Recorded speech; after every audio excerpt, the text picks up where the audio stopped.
가서 주님을 따르면 길이 나를 사랑하리니 물불이 두렵지 않고 장검이 겁없네. 주는 높은 산상 내 방패시라. 내 영혼 먹이신 은근에 누리고 나 친히 주를 뵙기 원하네. 주는 저 산 밑에 백합 빛나는 새벽별 이 땅 위에 비길 것이 없도다. 아멘.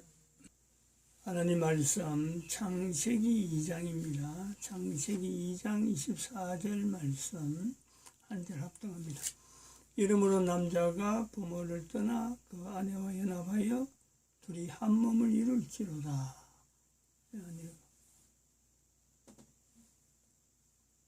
합독, 같이 합독. 다시 창세기 2장 24절. 이러므로 남자가 부모를 떠나 그 아내와 연합하여 둘이 한 몸을 이룰지로다. 아멘. 기도드립니다. 거룩한 시간, 복된 시간 허락하신 것 감사합니다. 하나님 앞에 복된 시간 드리기로 작정하며 살아가는 모든 심령에게 성령님 역사하여 주시옵시고 온전케 하여 주시옵소서. 감사하고 예수님 이름으로 기도드립니다. 아멘.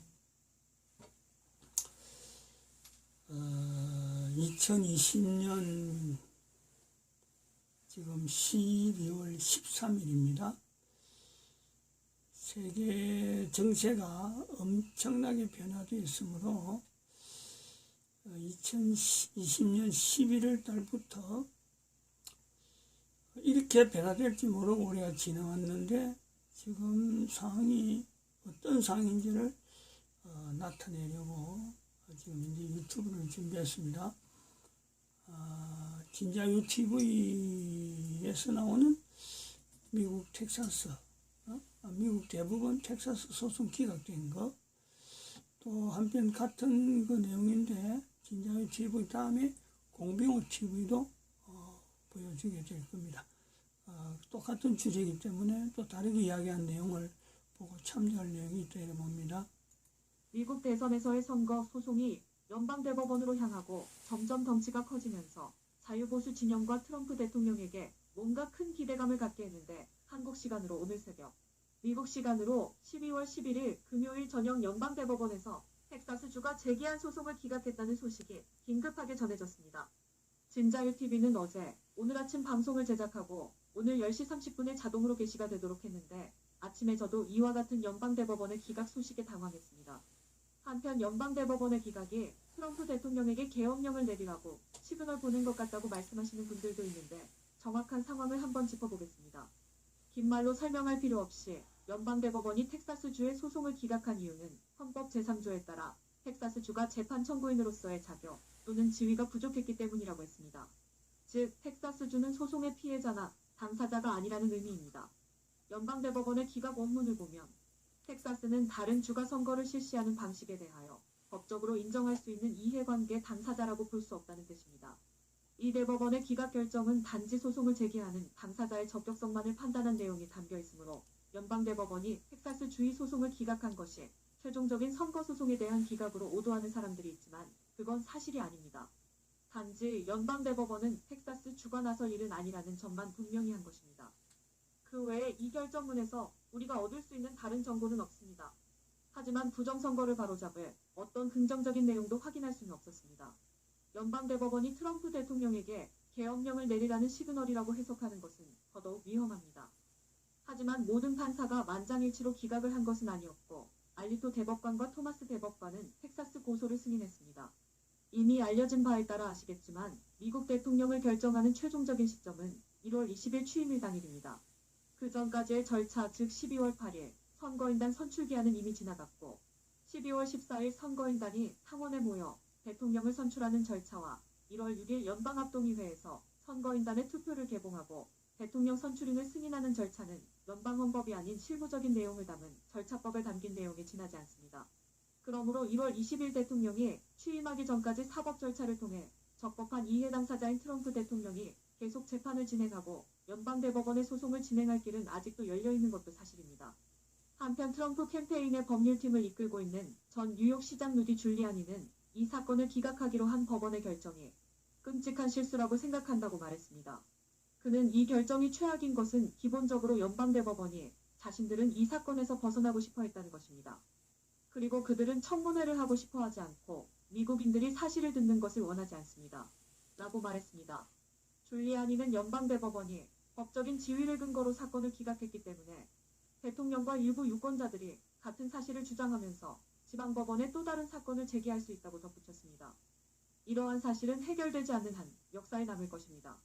그들은 들어야 하고 방송되어야 하고 누군가가 이것이 진실인지 거짓인지 결정을 내려야 합니다. 그리고 일부 법원은 그 결정을 내리기 위해 용기를 가져야 합니다라고 줄리아니는 덧붙였습니다. 미국 연방대법원은 기각의 근거로 미국 헌법 제3조를 들고 있습니다. 미국 헌법 제3조에 따라 텍사스주는 다른 주에 대하여 선거소송과 관련된 분쟁의 당사자가 될 수 없다는 취지입니다. 그렇다면 연방헌법을 살펴보지 않을 수가 없는데요. 관련 조항인 제3조 2항을 읽어보겠습니다. 미국 연방헌법 제3조 2항. 연방정부의 사법권은 연방정부가 한편의 당사자가 되는 분쟁, 두 개의 주 및 그 이상의 주 사이에 발생하는 분쟁, 주정부와 다른 주의 시민 사이의 분쟁, 서로 다른 주의 시민 사이의 분쟁, 다른 주로부터 부여받은 토지의 권리에 관하여 같은 주의 시민 사이에 발생하는 분쟁, 그리고 주정부 또는 그 주의 시민과 외국 정부 또는 외국 시민 사이에 발생하는 분쟁을 포괄한다. 라고 나와 있습니다. 분명히 두 개의 주 및 그 이상의 주 사이에 발생하는 분쟁에 관할 권이 미국 연방대법원에게 있다고 했습니다. 그런데 이번 결정문에서 텍사스주가 소송 당사자로서 자격이 없다고 판단을 했으므로 지금 벌어지는 미국 대선에서의 선거소송은 주 사이에 발생하는 분쟁이 아니라고 판단을 한 것입니다. 즉, 지금 벌어지는 대선 부정선거 분쟁의 당사자는 주정부가 아니라 트럼프 대통령과 주정부가 당사자라는 입장을 밝힌 것으로 보입니다. 그렇다면 이제 연방대법원은 믿을 수 없는 것일까요? 아닙니다. 여전히 연방대법원으로 가는 길은 남아있습니다. 다만 주법원, 주대법원, 연방법원, 항소법원의 단계를 거쳐 계속 항소를 해야 연방대법원의 소송 당사자로서 자격이 있는 트럼프 대통령의 소송이 올라갈 수 있을 것 같습니다. 반면 트럼프 대통령과 자유진영은 연방대법원을 믿고 선거소송 전에 모든 것을 맡긴 채 나아가야 하는 것일까요? 아쉽게도 연방대법원이 모든 것을 해결해 줄 거라는 믿음도 가져서는 안 될 것으로 보입니다. 연방대법원이 6대3일 수도 있지만 5대4일 수도 있고 3대3대3일 수도 있기 때문입니다. 보수 대법관으로 알려진 6명 중에 3명은 부시가 선임을 했고 트럼프 대통령이 선임한 대법관 중 1고서치도 동성애 합법화를 인정하는 판결을 내리는 등 연방대법관의 이념 지형도 확실히 믿을 수 있는 상황이 아니기 때문입니다. 그렇다고 무조건적인 불신도 답은 아니겠지만 말입니다. 한편 에포크타임스에서는 도널드 트럼프 미국 대통령의 반대파가 외국 지도자들을 상대로 사용되던 색깔혁명 전술로 대통령 축출을 기도하고 있다고 전직 특수부대 장교가 경고했다는 소식을 전했습니다. 익명을 요구한 이 전직 장교는 색깔혁명은 정권교체를 위한 전술이라며 지금 미국에서는 정권교체를 목적으로 한 마르크스주의 내란이 일어나고 있다고 말했습니다. 그는 지난해 출범한 정권이양 무결점 프로젝트 TIP를 지목했습니다. 이 프로젝트가 올해 트럼프 반대파의 대선 대응을 조율하기 위한 연습 과정이었으며 민주당의 마르크스적 요소들, 외국 마르크스주의 동맹들을 불러온 직접적 계기였다는 것입니다. TIP는 트럼프 행정부가 권력을 유지하려 2020 대선과 정권이양을 방해할 것이라는 전제로 출범한 프로젝트입니다. 전 현직 고위 정치인과 국방부를 포함한 정부관리 언론인, 교수, 학자 등 100여 명이 참여했습니다. 이들은 지난 여름 대선을 앞두고 게임을 실시하며 이번 대선에서 벌어질 수 있는 4가지 상황에 대비했습니다. 특히 네 번째 상황에서는 트럼프가 혼란을 부추기지만 공화당 상원의원과 합참의장이 바이든 승리를 받아들이며 비밀경호국이 트럼프를 제거하면서 워게임 시나리오가 종료됩니다. 이전직 장교는 야당의 목표는 나라를 근본적으로 바꾸는 것이다. 그들은 헌법과 헌정질서를 공격하고 있다고 했고 이들이 사용한 전술은 특수부대의 정권 전복작전 전술교본에 있는 내용이라고 주장했습니다. 이는 트럼프 대통령이 지난 2일 연설에서 대통령의 최고 책무는 헌법 수호라고 한 발언과 맞아떨어지는 부분입니다. 색깔혁명 사례 중 가장 주목할 만한 것은 우크라이나의 오렌지 혁명입니다. 2004년 우크라이나 대선에서는 친러시아 성향 여당 후보 야누코비치가 당선됐으나 부정선거 의혹으로 대규모 시위가 일어나 대선거가 실시됐고 결국 유럽연합과 미국의 지지를 받고 있는 야당 지도자 유센코 후보가 당선됐습니다. 이 전직 장교는 민주당 버락 오바마 대통령이 재임 8년 동안 어떤 식으로 자기 편을 정부 기관 곳곳에 심었는지, 이를 통해 TV신문 등 기성언론과 폭도들의 지원을 받는 지하 정부, 그림자 정부를 만든 과정에 대해서도 자세히 설명했습니다. 그러면서 그들은 트럼프 대통령이 자기 사람들을 행정부에 데려올 수 없도록 했고 이번 정권에서 사실상 오바마 3기 행정부를 탄생시켰다며 우리가 지금 목격하고 있는 것들이다. 우리는 그들이 어떻게 대통령을 반대하고 탄핵을 시도했는지 보았다고 말했습니다. 지금 미국은 확실히 내전 상황입니다. 헌법을 수호하고 합법적인 투표를 보호하려는 트럼프 대통령의 자유보수 세력과 국가를 합법적으로 사회주의 국가로 바꾸려는 민주당과 바이든 진영의 혁명 세력은 사법부와 정부기관, 지방정부와 연방의회, 심지어 군부회까지 우리 편에 서라며 손짓을 하고 있습니다. 이미 미국 주류 언론은 오래전부터 민주당의 기관지 노릇을 했고 사회주의 혁명 진영에 합류했습니다. 진자유TV는 미국 연방대법원이 아직까지 미국의 자유공화주의 헌정질서를 수호할 마지막 남은 보루가 될 수 있는 곳이라고 여기고 있습니다. 하지만 이들의 마지막 선택이 무엇일지는 아무도 알 수 없고 오리무중의 상태입니다. 만약 연방대법원마저도 저들의 색깔혁명에 동조해 대한민국에서처럼 사법반란을 일으킨다면 남은 것은 미 연방군밖에는 없습니다. 계엄령이냐 연방대법원이냐 두 가지 옵션으로 압축되고 있는 상황입니다. 과연 미국과 자유민주주의의 운명은 어떻게 되는 것일까요? 미국 대통령 취임까지 남은 한 달, 긴장은 최고조에 달하고 있습니다.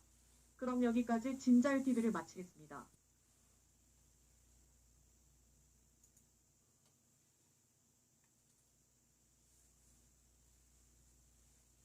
안녕하십니까. 공병호TV의 공병호입니다. 복잡한 문제를 단순하게 압축하는 것은 어떤 문제를 정확하게 보는데 도움을 줍니다. 그래서 단순한 것이 최고다, 이런 말이 있습니다. 텍사스주 검찰총장 겸 법무부 장관인 켄 팩스턴 씨가 다른 두 명의 원고와 힘을 합쳐서 텍사스주 정부를 대신해서 4개 경합주의 선거 무효 소송을 연방대법원에 제기한 핵심 쟁점은 무엇일까요? 복잡한 사안처럼 보이지만 핵심 쟁점을 정확하게 우리가 파악하면 연방대법원의 향후의 진로가 어느 정도는 예상 가능합니다. 조지아, 미시간, 위스콘신주와 펜실베니아 주정부 관리들은 코로나19의 대유행을 명분으로 입법부, 의회의 권한을 침해하고 주선거법을 위헌적으로 개정했다. 그들은 주정부나 자신들에게 우호적인 법원에 소송을 제기해서 이러한 법 개정 작업을 완수했고 이것으로 인해서 투표의 정직성, 밸럿 인테그리티가 심각하게 약화됐다. 따라서 펜실베니아, 조지아, 미시간, 위스콘신주 등 피고가 된 주들에 의해서 지명된 선거인단은 미국 수정헌법 제14조를 위반하였기 때문에 연방 전체의 대통령 선출을 위한 개표 과정에 참여할 수 없다. 이것을 미 연방대법원이 심사숙고해서 판결해 주기를 바랍니다.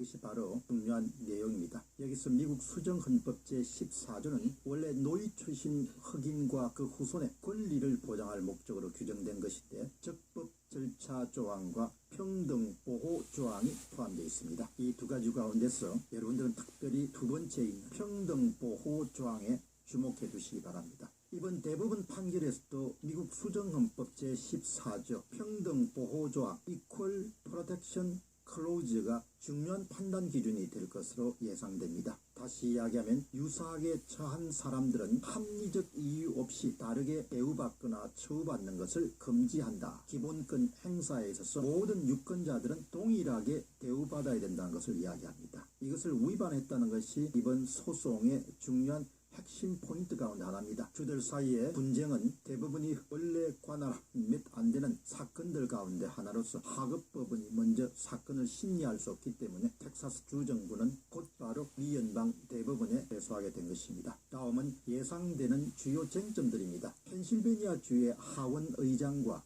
하원 다수당 지도자가 텍사스주 대 펜실베니아 사건에 대해서 밝힌 어마이커스 큐어리, 일종의 법정 탄원서입니다. 라틴어로 어마이커스 큐어리, 법정 탄원서 결론 부분에 고스란히 담겨 있습니다. 법정 탄원서 결론 부분을 살펴보겠습니다. 우리 선거가 흠잡을 데 없는 선거가 되기 위해서는 반드시 명확한 절차를 필요로 한다. 그 결과 모든 사람이 공정한 기회를 제공받아야 한다. 여기서 공정한 기회라는 것은 더 페어 쉐이크라는 그런 영어로 표현했습니다. 불행하게도 외부인들이 펜실베니아의 선거 절차를 심하게 왜곡시켰을 뿐만 아니라 펜실베니아 선거법을 자기 정당에 유리하게 바꿔버렸다. 법정 탄원서에서 이미 언급한 바와 같이 그들이 제정했던 법률에서 이 같은 주장을 확인할 수 있다. 원고와 다른 사람들은 이런 절차적 부정행위가 2020년 대통령 선거 결과에 영향을 미쳤다는 중요한 의문을 제기한다. 이렇게 법정 탄원서에 따르면 주정부 관리, 선거 관계자, 시민사회단체 그리고 주 대법원에 의해서 선거법을 특정 정당에게, 여기서는 민주당입니다. 민주당에게 유리하게 바꾸고 운영하기 위한 조치가 취해졌음에 대해서 법정 탄원서 내에는 이런 내용이 등장합니다.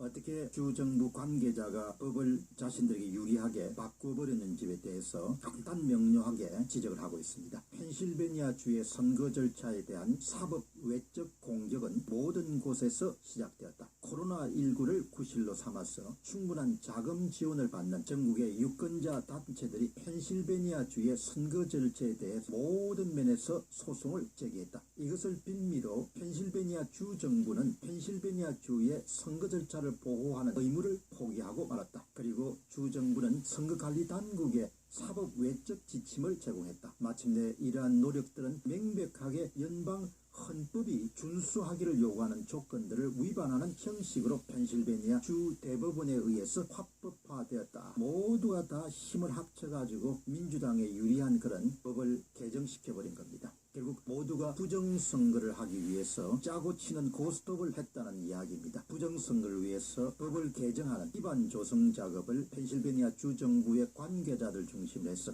주 대법원의 협조까지 얻어서 완결했다는 것입니다. 12월 10일 날 목요일 뉴스맥스에 출연한 트럼프 대통령을 위해 일하는 존 이스트만 변호사는 미 연방 대법원이 앞으로 판결 과정에서 초점을 맞추게 될 부분을 정확하게 지적하고 있습니다. 그는 결국 미 연방 대법원이 주목하게 될 주요한 법률적 이슈에 대해서 이렇게 이야기합니다. 각 주들이 그들 자신의 선거법을 위반했는가 혹은 무시했는가에 모아질 것으로 봅니다. 그는 여기서 한 걸음 더 나아가서 주의회는 연방 헌법을 준수하는 한도 내에서 단독 권한을 갖고 있습니다. 따라서 주정부의 선거 관리들이 행한 임의적인 법률 개정과 같은 행동은 명백한 위헌에 해당합니다. unconstitutional, 명백한 위헌에 해당합니다. 여러분, 요약해서 말씀드리면 위법적인가 위헌적인가 이런 관점에서 이번 텍사스 주정부에 의한 경합주 4군데에 대한 소송이 다루어질 것으로 봅니다. 그렇기 때문에 만일에 미 연방 대법원이 이 소송권을 채택한다면 거부할 수도 있습니다. 채택한다면 다소 트럼프 진영에 유리한 그런 판결이 나올 가능성이 있다, 이렇게 볼 수 있겠습니다. 공병호 TV의 공병호였습니다.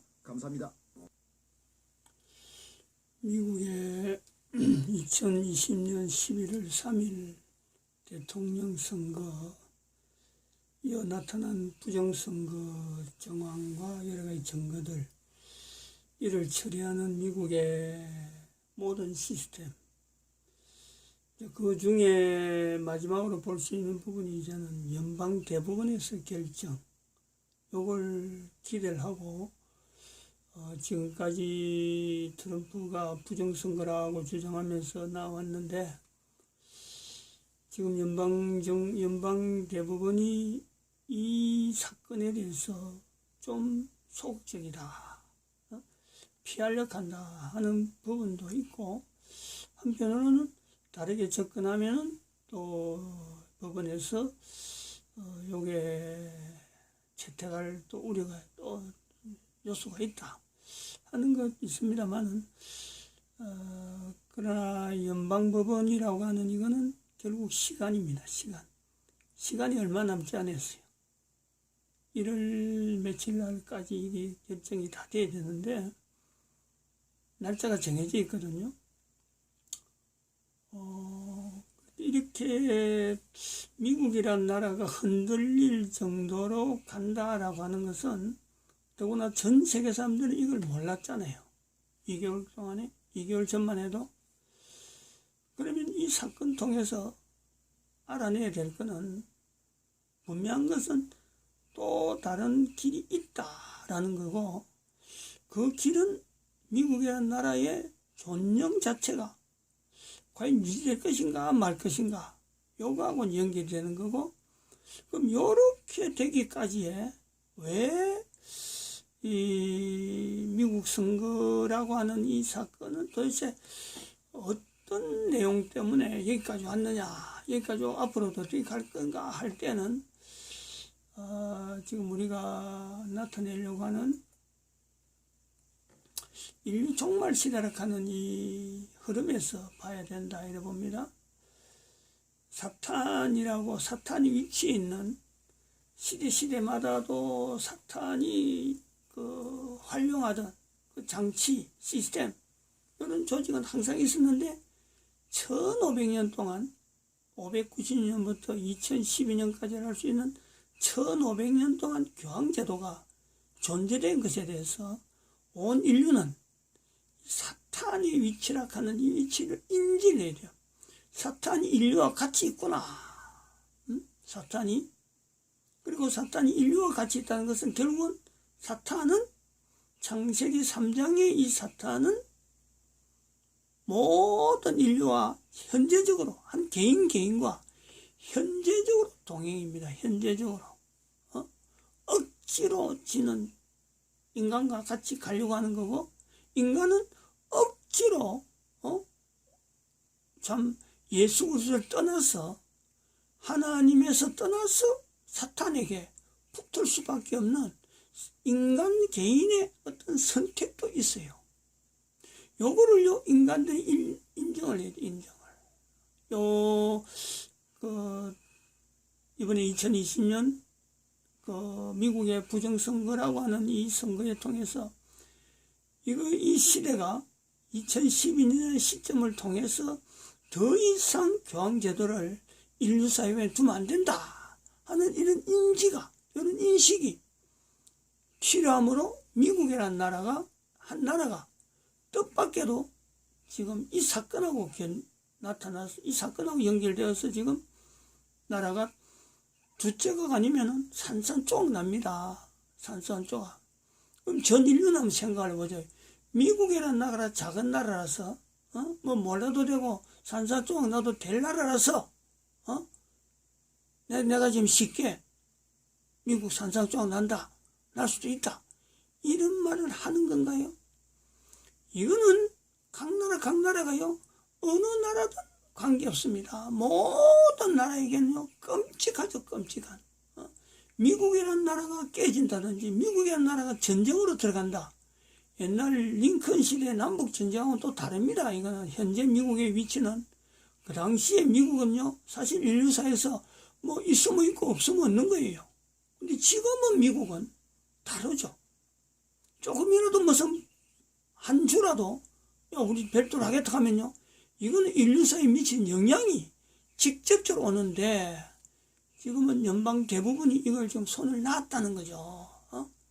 적극적으로 이걸 해결하려고 하는 그런 자세가 아니고, 이 미국이라는 상황이 어떤 위치에 있는지 모르고 그냥 자기들 안이하게 괜히 큰 문제에 자기들 개입하기 싫으니까 연방 대부분이 손을 놓는 거예요.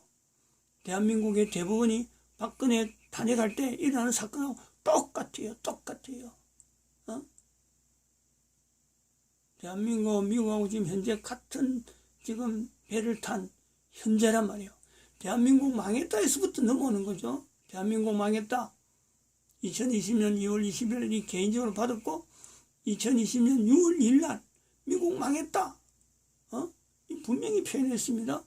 10월 9일 날 트럼프 인류 모델 선포했고, 10월 28일 날 미국과 대한민국은 서로 간에 다른 위치를 내서 교황제도 드러냈는데, 분명한 하나의 목표를 가지고 각각 해야 될 일이 다르다 하는 것에서 두 사람의 연대, 두 나라의 연대를 연상했어요. 발표했어요. 10월 28일 날. 그리고 10월 11일 1일 날부터 시작해서 트럼프가 재선될 것에 조금도 의심 안 했는데, 지금 한 달 반이 넘어 2달이 되는 동안에 이게 무슨 일이, 이런 일이 벌어진 거란 말이에요.